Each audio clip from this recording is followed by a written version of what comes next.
अस्सलाम वालेकुम my students. आज एक हालांकि कई दिनों से हमारे जो मुल्क के हालात हैं वो ऐसे हैं जो हमें इंटेलेक्चुअली चैलेंज करते हैं, हमें सोच की तरफ माइल करते हैं, हमें चैलेंज करते हैं, हमें सोचने पे मजबूर करते हैं। असल बात यह है कि अभी थोड़े दिनों पहले मैंने एक चीज़ पढ़ी थी, उसमें ये लिखा हुआ था कि आप मुल्क के हालात की वजह से बहुत परेशान हैं, तो क्या आपने ख़राब किए हैं? नहीं, मैंने तो ख़राब नहीं किए। आप क्या सही कर सकते हैं? नहीं, मैं सही तो नहीं कर सकता। तो फिर क्या मसला क्या है? बैठो, चाय पियो, एंजॉय करो, ज़िंदगी के मज़े लो। ये बात सुनने में तो बहुत अच्छी लगती है, लेकिन कोई सोचने वाला आदमी इस बात से एग्री नहीं कर सकता, क्योंकि जो कुछ इर्द गिर्द आपके हो रहा होता है वो सब कुछ आपको जो है वो किसी न किसी तरह चैलेंज कर रहा होता है और आपको सोचने में मजबूर कर रहा होता है। हमारे जो मुल्क के मामलात हैं, हमारे इर्द गिर्द के जो मामलात हैं, हमारी हुकूमतों के जो मामलात हैं, हमारे शहर के जो मामलात हैं, आपको बहुत ज़्यादा चैलेंज करते हैं। इसमें पाकिस्तान का जो माहौल है उसमें जो सबसे ख़तरनाक चीज़ है वो एक घुटन का एहसास है, जिसमें आप बोल नहीं सकते, और अगर आप बोलते हैं तो आपके सामने जो लोग आपका जवाब देने वाले होते हैं या सुनने वाले होते हैं, उनके जहनों में इतना ज़्यादा इंतहा पसंदी का आंसर शामिल होता है कि वो आपकी बातें जो हैं बिल्कुल रायगा चली जाती हैं। आपको लगता है कि वो रायगा चली गई, हालांकि रायगा जाती नहीं है, लेकिन आपको फिल वक्त ये लगता है कि आपकी किसी बात का कोई असर नहीं हो रहा। अब चूँकि मेरा ताल्लुक़ नौजवानों से है, मैं यंगस्टर्स को पढ़ाता हूँ और मैं यंगस्टर्स की जो परेशानियाँ उनको भी देखता हूँ, तो ज़ाहिर है मेरे जहन में भी ये होता है और मैं ये चाहता हूँ अपने दिल से कि मैं अपने नौजवानों के लिए कोई कोई उनको मैं कोई ऐसी बात बता सकूँ जो उनके लिए फ़ायदेमंद हो। अब इस ज़मीन में जब हम बात करना चाहते हैं तो ज़ाहिर है फिर सियासत भी आ जाती है, फिर मज़हब भी आ जाता है, फिर एक्सट्रीमिज़म भी आ जाता है, फिर फ़िरक़ाबंदी भी आ जाती है, सब कुछ आ जाता है। और वो सब कुछ आ जाता है तो अगर हम इन सारी चीज़ों से बचना शुरू कर दें तो फिर वही मसाइल पैदा हो जाते हैं कि फिर आप खामोश रहें, शराफत से बर्दाश्त करें। तो काफ़ी इस मामले में काफ़ी पेचीदगी पैदा हो जाती है। तो अब ये जो हमारे इर्द गिर्द के इस वक्त माहौल है, अभी आप देख रहे हैं कि अफ़गानिस्तान से अमेरिका चला गया, अब अफ़गानिस्तान में जो कुछ हो रहा है और उसका जो बैकलैश है वो पाकिस्तान पे आने का ख़दशा है। लेकिन हमारे जो रोज़मर्रा के मसाइल हैं उसमें जो हमारे मसाइल हैं वो मसाइल बड़े अजीब हैं। हमारे नौजवानों के पास रोज़गार नहीं है। सबसे बड़ी चीज़ तो रोज़गार ही होती है। जब रोज़गार होता है तो हर चीज़ आहिस्ता आहिस्ता सही होनी शुरू हो जाती है। लेकिन ये सारे मसाइल जो फ़िक्री मसाइल हैं, इन सब का ताना बाना हमारे यहाँ जो एक घुटन है, एक बात ना कर सकने की जो सूरत हाल है, ये बहुत ख़ौफनाक सूरत हाल है। अभी जुलाई का ही महीना है और 5 जुलाई को जनरल ज़िया-उल हक़ साहब की बरसी थी। हमारे एक जनरल थे, डिक्टेटर थे। अब मेरे जो स्टूडेंट्स हैं वो तो जनरल ज़िया-उल हक़ को उन्होंने देखा नहीं और वो अभी बच्चे हैं, और ज़ाहिर है वो बच्चे अपने घरों के माहौल के मुताबिक हर सियासी लीडर के बारे में या हर हुक्मरान के बारे में कोई ना कोई आइडिया रखते हैं और वो ज़ाहिर है इस चीज़ से परेशान भी होते हैं। लेकिन मसला यही होता है कि आप लोगों को वो चीज़ें जो बुनियादी बातें हैं वो बता दी जाएं जिससे आप आगे सोचने समझने के अहल हो जाएं। तो इसलिए मैं समझता हूं कि पाकिस्तानी तारीख़ में, और जिसमें मैंने अपना बचपन गुजारा, जब मैं 5-6 साल का था, जब मैं स्कूल में गया और 10 साल मैट्रिक करने तक मैंने जिस आदमी के अंडर अपनी ज़िंदगी गुजारी वो आदमी जनरल ज़िया-उल हक़ है। अब ज़ाहिर है ये आदमी जो था, जैसे सारे आमिर होते हैं वैसे ही था, लेकिन मैं समझता हूँ कि जनरल ज़िया-उल हक़ जो है वो एक बहुत ही जीनियस आमिर था और उसने जिस तरह पाकिस्तान की आने वाली नस्लों को बर्बाद किया है उसकी मिसाल जो है वो हमारे पाकिस्तान में तो कम से कम नहीं मिलती। ये बात सही है कि जनरल ज़िया-उल हक़ से पहले भी पाकिस्तान में कोई दूध की नहरें नहीं बह रही थी, लेकिन वो जो सूरत हाल थी वो सही हो सकती थी। लेकिन इस आदमी ने आने के बाद जो काम किए पाकिस्तान के लिए, वो अभी तक आप लोग भुगत रहे हैं। आप लोग भी भुगत रहे हैं, लाशऊरी तौर पे भुगत रहे हैं, और आपको भी ये अंदाज़ा नहीं है कि वो आप पर किस तरह असरअंदाज होते हैं, आपके माहौल पर किस तरह असरअंदाज होते हैं। मैं मतलब एक मुनाफिक आदमी और एक सिविलियन हुकूमत का तख्ता पलटने वाला आदमी, जाबिर, आमिर, और मज़हब के कार्ड को बेतहाशा इस्तेमाल करने वाला आदमी, और जिसने आपको अमेरिका की खुफिया जंग में पाकिस्तान को अफगानिस्तान में धकेल दिया, और असूली सियासत का नामो निशान मिटाने वाला, मुनाफिकत बेतहाशा, तलबा तंजीमों पर पाबंदी, मज़दूरों की तंजीमों पर पाबंदी, कोड़े लगाना, इतना कुछ है कि जिस पर किताबों की किताबें लिखी जा सकती हैं। लेकिन जनरल ज़ियाउल हक के 2 ऐसे काम थे जिन 2 कामों ने हमारी नौजवान नस्लों को बहुत ज़्यादा अफेक्ट किया। वैसे तो इन सब ने किया, लेकिन फ़िक्री तौर पर आपको अभी तक जो प्रॉब्लम हमारे माशरे में नज़र आती है, उसके पीछे ये 2 मामलात हैं। बिल्कुल सिर्फ 2 मामलात हैं, इसमें ज़्यादा, और ये ऐसे मामलात हैं जो डॉक्यूमेंटेड हैं, मतलब ये कहानी नहीं है, ये कोई जज्बाती बात नहीं है। पहली चीज़ ये है कि जनरल ज़ियाउल हक जो है, वो, मैंने पहले कहा कि वो एक जीनियस था। अच्छा, हमारे पास एक टर्म है, आपने पाकिस्तान स्टडीज़ में पढ़ी होगी, आइडियोलॉजी ऑफ पाकिस्तान, नज़रिया पाकिस्तान। ये इस टर्म को आप सब लोग बहुत अच्छी तरह जानते हैं। अच्छा, अब इस नज़रिए के बारे में बात करने से पहले मैं आपको एक और बात बताता हूँ कि आपकी रोज़मर्रा की ज़िंदगी, सुबह उठने से लेके नाश्ता करना, कॉलेज जाना, कॉलेज के बाद कोचिंग सेंटर्स में ख्वार होना, कोचिंग सेंटर्स के बाद घर आना, चैटिंग करना, फेसबुक पे रहना, घर वालों के साथ रहना, शादी ब्याह, आपकी रोज़गार, किसी चीज़ से आप मुझे बताइए कि आइडियोलॉजी ऑफ पाकिस्तान का क्या ताल्लुक़ है, या दो कौमी नज़रिए का क्या ताल्लुक़ है, 2 नेशन थ्योरी का क्या ताल्लुक़ है। मेरी रोज़मर्रा की ज़िंदगी में इन दोनों नज़रियात का मेरी ज़िंदगी से कोई ताल्लुक़ नहीं है। तो फिर ये चीज़ आपको इतनी ज़ोर से क्यों पढ़ाई जाती है? इसलिए पढ़ाई जाती है कि इन दोनों चीज़ों का ताल्लुक़ आपकी ज़िंदगी से नहीं है। इन दोनों चीज़ों का ताल्लुक़ हुक्मरानों से है, और हुक्मरान इस किस्म की आइडियोलॉजीज़ देकर अपने मैसेस को कंट्रोल करने की कोशिश करते हैं। अब आइडियोलॉजी ऑफ पाकिस्तान चाहे कुछ भी हो, आपके जहन में उसकी कोई भी डेफिनेशन हो, आपकी रोज़मर्रा की ज़िंदगी से उसका क्या ताल्लुक़ है? कोई ताल्लुक़ नहीं।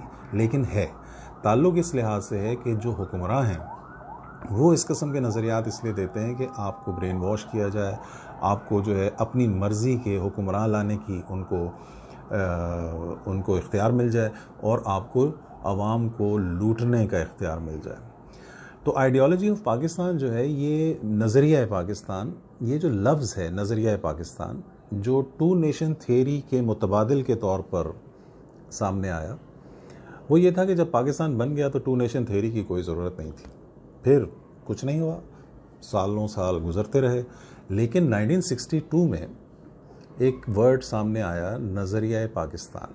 नज़रिया पाकिस्तान 1962, जनरल अयूब खान, उन्होंने 1-2 दफ़ा इसको इस्तेमाल किया, याहिया खान ने इसको 1-2 दफ़ा इस इस्तिलाह को इस्तेमाल किया, इस टर्म को इस्तेमाल किया, और उसके बाद जनरल ज़ियाउल हक साहब आए, और जनरल ज़ियाउल हक साहब ने आते ही नज़रिया पाकिस्तान पर अपनी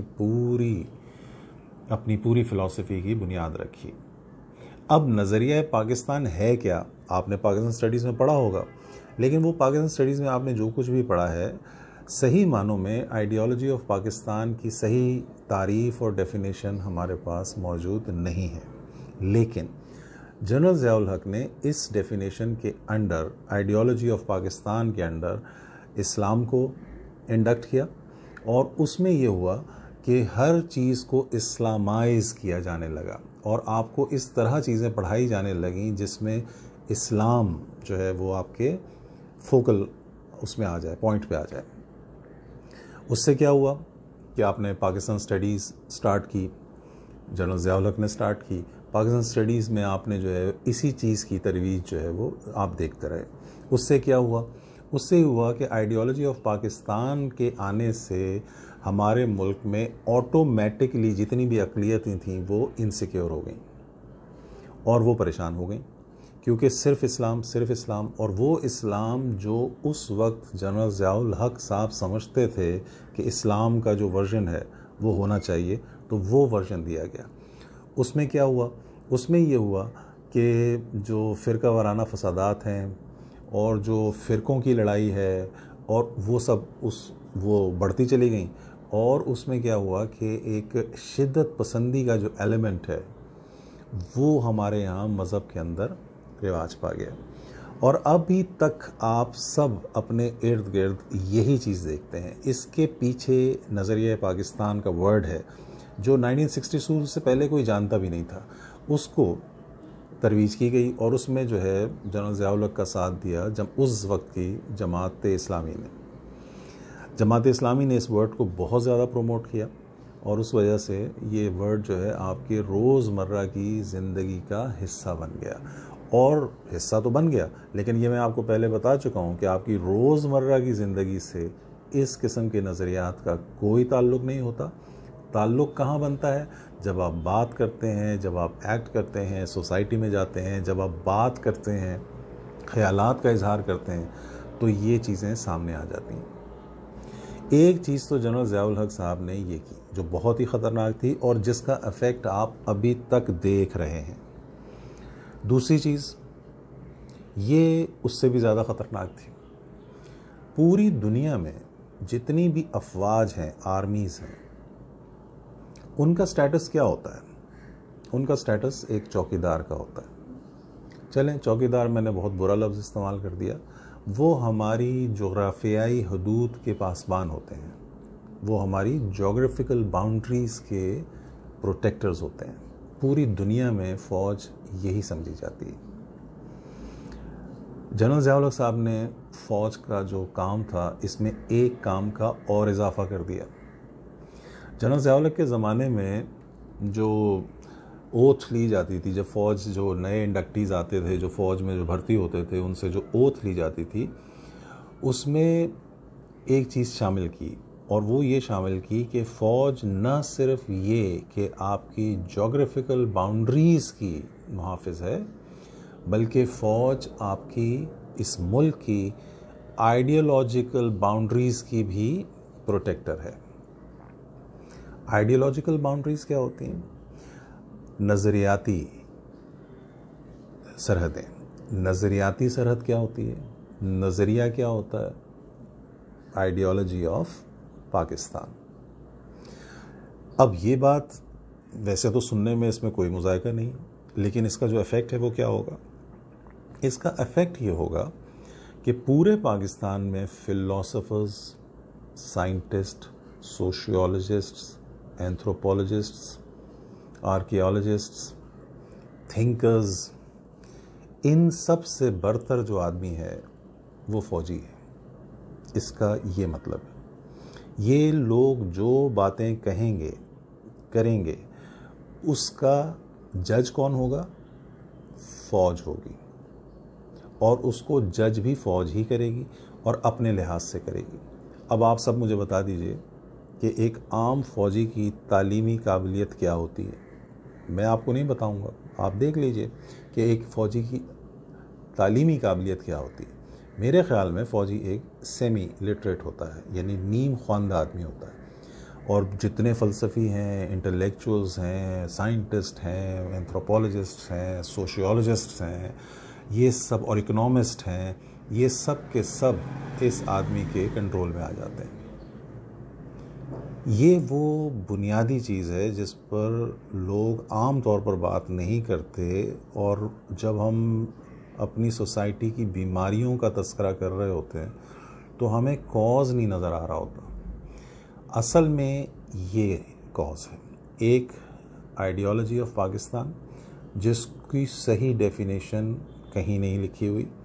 दूसरी चीज़ ये कि फ़ौज जो है वो आपकी इंटेलेक्चुअल जो कैपेसिटी है उसको भी जज करेगी, यानी वो आपकी मुल्क की नज़रियाती बाउंड्रीज़ की भी मुहाफ़िज़ है।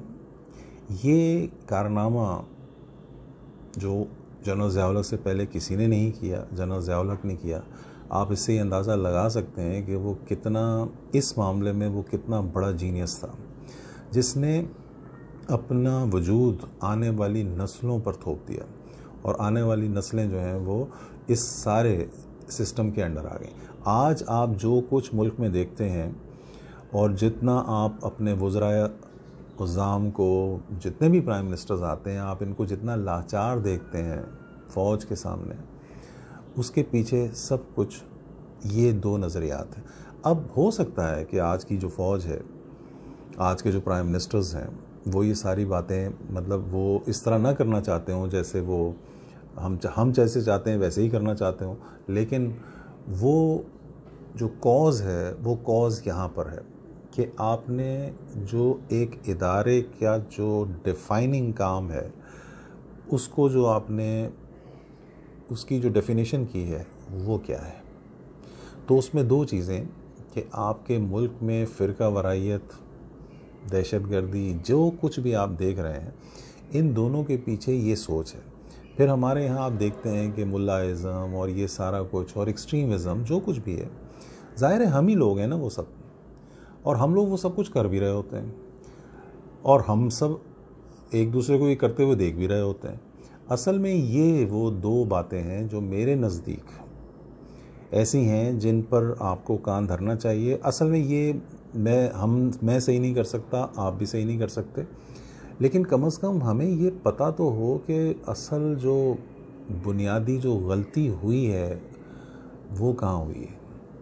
वो जो जनरल ज़िया-उल-हक के जो दूसरे कारनामे हैं वो अपनी जगह, लेकिन ये कारनामे जो हैं, इन कारनामों का जो इफ़ेक्ट है वो आज की नौजवान नस्ल भी भुगत रही है। हालांकि आपकी रोज़मर्रा की ज़िंदगी से इन दोनों बातों का कोई ताल्लुक़ नहीं है, लेकिन फिर भी आप जो सोसाइटी में अनरेस्ट देखते हैं, सोसाइटी में जो घुटन देखते हैं, और हमारा माशरा मज़ीद समाजी, अखलाकी और सियासी सवाल का शिकार होता चला जा रहा है, मजहबी जुनूनियत फैलती चली जा रही है और हम उसे रोक नहीं पा रहे। तो ये सोचने वाले लोगों के लिए एक मौका है और आप लोगों के लिए भी एक मौका है कि आप कम से कम उसकी जो बुनियाद है उसको समझें। ये मैंने जितनी बातें की हैं ये सारी डॉक्यूमेंटेड बातें हैं, मतलब इसमें ऐसा कुछ भी नहीं है जो मैं ऐसी बात कर रहा हूँ जो कोई आसमान से उतरी है या किसी को पता नहीं। ये सारी डॉक्यूमेंटेड बातें, और आप लोग इन चीज़ों के बारे में सोचें।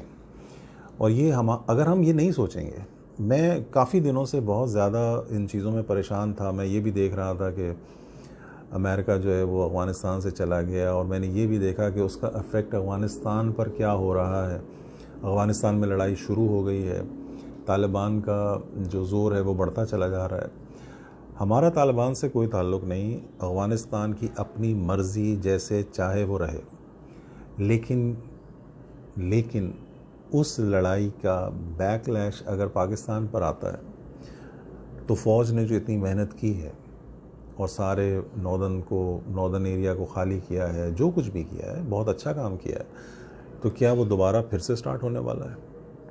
और क्यों स्टार्ट होने वाला है? इसलिए कि हमारे यहाँ जो आम आवाम है, उनके जो सोचने का तरीका है, उस तरीके में ये नज़रिया पाकिस्तान, और ऑलरेडी नज़रिया पाकिस्तान भी घुसा हुआ है, और ये जो हम अपनी फ़ौज को अपने नज़रियाती सरहदों का मुहाफ़िज़ समझते हैं, ये बिल्कुल ऐसे ही है। अब ये बड़ी सख्त बात हो जाएगी अगर मैं बात करूँगा, ये बिल्कुल ऐसे ही है जैसे आप अपने एक चौकीदार को घर का बाप बना लें। ये मतलब टेक्निकली पूरी दुनिया में कहीं भी सोचने समझने वाले लोगों में इस तरह नहीं होता, और चीज़ों को उनकी जगह पर रखा जाता है। तो मैं अपने नौजवानों से सिर्फ ये गुजारिश करूँगा कि हमारे वज़ीर-ए-आज़म बहुत अच्छे आदमी हैं, हमारी फ़ौज भी बहुत अच्छी है, लेकिन शायद कहीं कोई ऐसी चीज़ है जो इन लोगों को अंदाज़ा नहीं हो रहा कि उसको कैसे टैकल करना है, क्या करना है। और पाकिस्तान जो है वो नज़रियाती तौर पर, फ़िक्री तौर पर बहुत ज़्यादा पीछे होता चला जा रहा है। मुझे पाकिस्तान में आइडेंटिटी क्राइसिस नज़र आता है, मुझे पाकिस्तान में इकोनॉमिक अनरेस्ट नज़र आता है और एक्सट्रीमिज़म है बहुत ज़्यादा। इसमें कौन करेगा ये सब काम? ज़ाहिर है हमारी आने वाली नस्लें करेंगी। तो हमारी आने वाली नस्लों को अगर आप बताएंगे ही नहीं कि असल बात है क्या, तो फिर आप उसे कुछ सही कैसे करेंगे? तो नौजवानों से मेरी फिर गुजारिश है कि ये जो कुछ भी है आपके इर्द गिर्द, उसको देखें, समझें और उसके रूट कॉजेज़ पर जाने की कोशिश करें। ये नहीं है कि मेरे घर में जो है वो जनरल ज़िया-उल-हक को पसंद किया जाता है, मेरे घर में परवेज़ मुशर्रफ को पसंद किया जाता है, मेरे घर में अल्ताफ़ हुसैन को पसंद किया जाता है, मेरे घर में नवाज़ शरीफ ज़रदारी को पसंद किया जाता है। तो ऐसा नहीं। आप लोग आगे के बच्चे हैं, आप लोगों ने आगे जाना है। ये सब लोग पुराने हो गए, हम पुराने हो गए। उन कॉजेज़ को समझने की कोशिश करें जो इन सब की वजह है। बहुत शुक्रिया।